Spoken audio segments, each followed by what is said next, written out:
Hello tout le monde, j'espère que vous allez bien. Je suis contente de vous retrouver aujourd'hui dans cette nouvelle vidéo pour faire le budget prévisionnel pour le mois d'août. Donc en ce mois d'août, il n'y a rien de particulier, c'est les vacances, mais bon, moi je les ai déjà prises et je ne pars pas. Il y a juste du changement parce que ma fille va partir chez son papa, donc au niveau budget course, je vais un petit peu adapter à d'habitude. Ceux qui me suivent depuis un moment, vous savez comment je fonctionne à ce niveau-là. Et puis, si un petit truc de différent, ma fille et moi allons aller chez le coiffeur.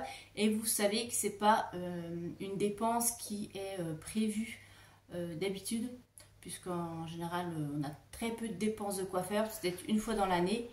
Mais là, cette fois, on a décidé d'y aller en même temps. Donc le budget va être un petit peu plus conséquent, ça va être juste déduit du budget mensuel, ce qui fera qu'on mettra un petit peu moins d'épargne ce mois-ci, mais c'est pas grave parce qu'elles seront compensées par les ventes de la boutique et par les revenus YouTube. Mais bon, je vous montrerai ça en temps voulu quand on fera les remplissages un petit peu extra du revenu. Voilà, j'espère que j'ai été claire. Mais bon, sinon, on se retrouve tout de suite sur le bureau et on va faire ce budget ensemble. Donc, c'est parti. On va faire ce petit budget. Hop, août. Et vous dites-moi si vous avez déjà fait votre budget pour le mois d'août, si vous avez des dépenses imprévues ou si, vu que c'est les vacances, peut-être que vous partez. Dites-moi un petit peu comment vous fonctionnez et comment ça va se passer pour vous. Allez, c'est parti. Alors, au niveau des revenus. Alors, comme d'habitude, on a le salaire. Ça ne change pas, on est à 1635. Ensuite, j'ai la pension pour ma fille qui est de 292. Et puis, la CAF. Donc, la CAF, c'est le... Ah, ça y est, je perds mes mots. La prime d'activité, voilà, la prime d'activité de 51. Et là, je pense que ça va être le dernier mois parce que là, je vais avoir bientôt la... Vous savez, on déclare les revenus au trimestre. Je vais avoir ma déclaration de revenus des 3 derniers mois. Et comme j'ai eu des revenus de la boutique et YouTube, je pense que je vais les passer et que j'aurai plus rien de la CAF. Mais bon, on verra. Alors, ce qui nous fait... 1635 plus 1292 plus les 51, ce qui nous fait 1978 € de revenus. Crédit dette, ici je ne mets rien. À ce jour, je ne suis pas à découvert. Et comme pour le budget carburant des vacances, je vais prendre sur le livret, normalement ça ne devrait pas bouger. Donc normalement ici on met rien, je ne mets pas de découvert. Et puis, j'ai pas de dette et j'ai pas de crédit en cours puisque mon leasing, je le mets dans les dépenses fixes. Et puis, l'autre crédit que j'ai aussi, comme je vous l'avais expliqué, je ne peux pas le rembourser avant la fin d'échéance. Donc, je le compte aussi dans mes dépenses fixes. Je ne sais pas si c'est clair. Voilà. Enfin, moi, c'est ma façon de fonctionner. Après, peut-être que quelqu'un à ma place les mettrait ici, mais moi, je les mets là. Donc, en dépenses fixes, ça, c'est tout ce qui est prélevé directement sur le compte courant. Donc, on commence déjà par le loyer. Et ce qui me fait penser que je viens de recevoir, j'avais déjà préparé au brouillon, mais je viens de recevoir une facture imprévue en plus. Vive les copropriétés. J'ai des frais parce qu'ils ont changé les étiquettes, vous saurez tout, hein, les étiquettes sur les boîtes aux lettres, et les sonnettes. Et ben ça, c'est à ma charge, c'est à la charge des locataires. Voilà. Donc, 682 de loyer plus les 26 € de facturé, ce qui nous fait 708. Voilà, 708 € pour le loyer. Ensuite, j'ai ce fameux prêt, hop, j'écris, j'inverse, de 114 €. Le leasing de la voiture qui est de 242. Le gaz, 93. L'électricité, c'est 31. L'assurance, donc là c'est assurance, habitation et automobile. Je suis à 56. C'est sur 10 mois. On a Internet. C'est toujours 16.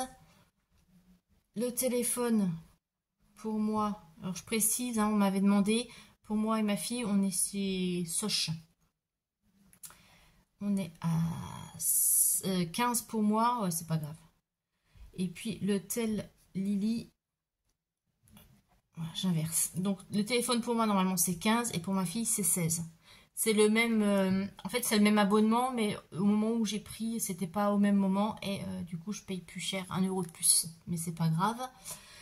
Cotisation de compte bancaire c'est 13. Et toujours Netflix 11. Alors Netflix, tous les mois, je dis oui, bah, allez, encore ce mois-ci, après, j'arrête. Mais à chaque fois, ils remettent des séries que j'ai envie de voir. Et je supprime jamais. Je me fais un petit peu avoir. Hein. Je pense qu'on est un peu tous pareils. Et c'est des petits malins. Ouais, donc je vais voir. Pour l'instant, je le garde. Je vais arrêter de dire que je vais le mois prochain, parce que ça sert à rien, je le fais jamais. Alors, 708 plus 114 plus 242, 56, 16 plus 16, 15 plus 13 plus 11, ce qui nous fait 1315. 1315 de charge. Virement permanent. Alors, ça, c'est ce qui est viré sur le LEP. Donc, il y a 40 € de programmer chaque mois. Ça, je m'en occupe pas. C'est programmé, ça se fait automatiquement. C'est pour remplir le fonds d'avance pour les loyers. Je vous avais expliqué hein, que j'ai, vu que j'ai complété mon fonds d'urgence, qui me servira au cas où j'ai un appareil électroménager qui tombe en panne, je sais pas si c'est ce que je viens de dire en français. En cas de panne d'un appareil électroménager, voilà, je vais financer avec le fonds d'urgence. Maintenant, j'ai ouvert une nouvelle enveloppe, une nouvelle épargne qui servira, là je vais mettre dedans 3 mois de loyer d'avance au cas où je devais perdre mon emploi ou autre, avoir une baisse de revenus. Je préfère anticiper. C'est pas prévu, mais on ne sait jamais. Et puis, donc c'est ces 40 € qui vont dessus. Et j'ai mon livret, un autre livret, où je mets 10 € par mois pour financer ma prévoyance. J'appelle ça prévoyance d'essai. C'est une petite enveloppe de 4000 € pour l'instant. Peut-être qu'elle sera réévaluée à la hausse dans quelques années, on verra. Mais c'est pour financer mes frais d'obsèques. Voilà. Je rentre pas trop dans les détails, vous savez ce que c'est, quoi. Donc ça, c'est 50 en tout. En dépenses variables, du coup, on va avoir du carburant. J'ai prévu 50 € pour le mois d'août, puisque je vais reprendre le travail. Donc, j'ai pas de trajet imprévu. Et puis, normalement, il y aurait du péage. Mais le péage, je vais aussi prendre sur l'enveloppe des vacances d'été 2025. Donc, ça ne va pas impacter mon budget. Donc, ce qui nous fait 50 €. Maintenant, on passe aux enveloppes. Donc ici, c'est tout ce que je vais retirer en espèces en début de mois pour le fonctionnement courant. Donc, on a déjà les courses. Et ce mois-ci, je mets un peu moins, je mets 280, puisque ma fille va partir 2 semaines chez son papa. Donc, pour moi toute seule, j'ai pas besoin d'avoir 80 € pour la semaine. Ensuite, on a l'enveloppe d'hiver. Je mets 20 € et je rappelle, ça c'est le mini fonds d'urgence pour le mois. Au cas où je n'ai pas assez dans une des enveloppes, il faut toujours prévoir un petit quelque chose. Ou s'il y a un achat imprévu, eh bien là, on prend ces 20 €. Il y a l'enveloppe loisirs. Je mets 30 parce que ça sert à financer le fast-food qu'on fait une fois par mois. Chaque début de mois, on a un rituel, on fait un fast-food. Le premier vendredi du mois, c'est fast-food. Et comme les prix aussi augmenté, maintenant, 20 € ça suffit plus. Donc on passe à 30. L'argent de poche qui est à 10 € par mois. Une enveloppe pour moi. Je mets 20 € dedans. C'est pour, vous savez, je vous avais dit qu'il y a des food trucks qui viennent le midi sur mon lieu de travail. Et des fois, quand vraiment j'ai pas amené ma petite gamelle ou que j'ai la flemme de préparer quelque chose la veille, et ben je me prends au food truck. Mais bon, c'est assez rare. Et puis, bon, pour me faire un petit plaisir, soit aller boire un coup avec les copines, bref, ou autre, voilà. Et sachant que là, on a un glacier maintenant qui vient, des fois je m'offre une petite glace le midi en dessert. Voilà, vous saurez tout. Et du coup, ce que je vous disais, le budget coiffeur qui n'est pas prévu. Et là, je compte 120 €. Alors, c'est vraiment maximum. Je sais pas pour combien on en aura. En général, moi, je fais tout simple, le shampoing, coupe, et puis brushing. On les appelle ça un brushing, mais moi, c'est même pas un brushing. J'aime bien que ce soit coiffé naturellement. Mais comme on a les cheveux très longs, il est possible que vous savez que le forfait soit un peu plus élevé. C'est pas grave, on va laisser comme ça. Ce qui nous fait, alors, hop, 280 plus 20 plus 30 plus 10 plus 20 plus 120. Voilà, je mets 280 plus 20.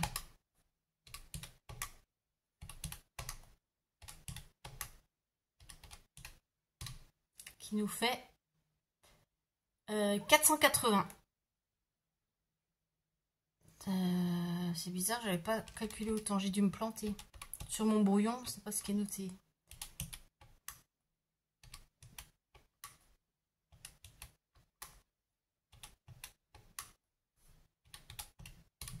Ah si, 480, ah ouais quand même. Bon je sais pas comment j'avais calculé mon truc. Bref, peu importe. Allez, on va regarder combien il nous reste. Donc, mes revenus, moins mes charges, moins ça, moins 480. Il nous reste 83. Ouais, ben voilà.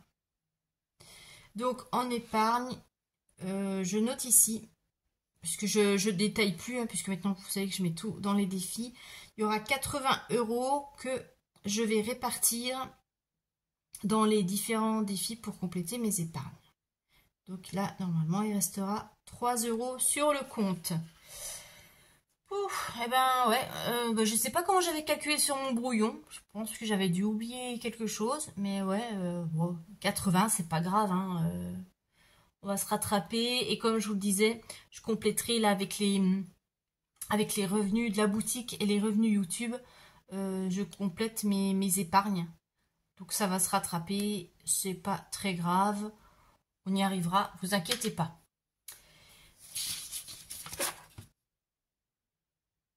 Ouais. Bon, ça devrait le faire. Allez, moi je suis motivée, je suis boostée. Il n'y a pas de raison que ça le fasse pas, parce que jusqu'à maintenant, j'y arrive bien. Je m'en sors bien, il n'y a pas de craquage. Je pense que je suis arrivée aussi à un stade où il n'y a plus de tentation et des envies de... Vous savez, de dépenser avec la carte dans les magasins ou sur Internet. Ça vient peut-être aussi du moral et tout, je sais pas. Mais c'est vrai que la première année, quand on utilise la méthode, la première année, c'est dur.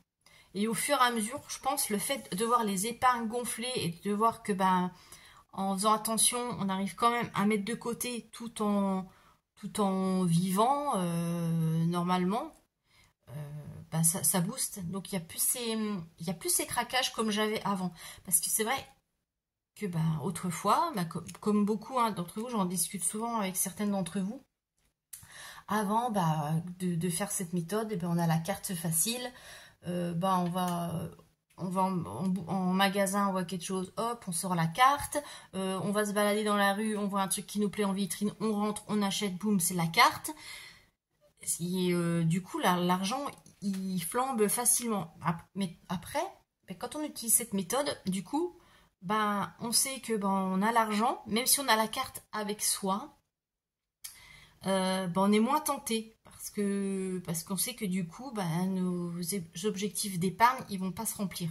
Là, on voit ça se remplit, donc on ne devient pas pingre. Hein, enfin, moi, pour ma part, j'ai pas l'impression d'être radine, même si certains, voilà, me font des fois des petites remarques, mais je m'en fous complètement. Parce que moi, au moins, je suis pas à découvert à la fin du mois. Et puis, j'ai de l'épargne. Vous voyez, j'ai déjà rempli mon fonds d'urgence, alors qu'il y a 3 ans en arrière, j'avais pas j'avais pas 1 euro de côté, quoi. Enfin, si, j'avais peut-être 50 euros, mais comme je les reprenais à chaque fois, voilà, ça n'avançait pas. Là, au moins, je sais qu'en cas de coup dur, j'ai ce qu'il faut. Et puis, même, voilà, s'il faut pouvoir aider mes enfants, et bien, au cas où, ben, je piocherai dedans. Voilà, c'est quand même satisfaisant et ça motive. Donc, normalement, ce budget devrait bien se passer. Je ne m'inquiète pas. Tout devrait bien rouler. Et puis, je m'aperçois que, bah, ça y est, hein, voyez, il ne reste plus guère. On arrive bientôt à la fin de l'année. Bon. Bon, en tout cas, je vous souhaite une bonne journée, une bonne fin de semaine. Donc normalement là on est mercredi et on se retrouve samedi ou dimanche, je sais pas, ça va dépendre à quelle heure je rentre et de mon état de fatigue, samedi ou dimanche pour faire le bilan de la semaine et comme ça je vous montrerai un petit peu les dépenses réelles pendant ma petite semaine de vacances. Je vous fais de très gros bisous et je vous dis à très vite, bye bye.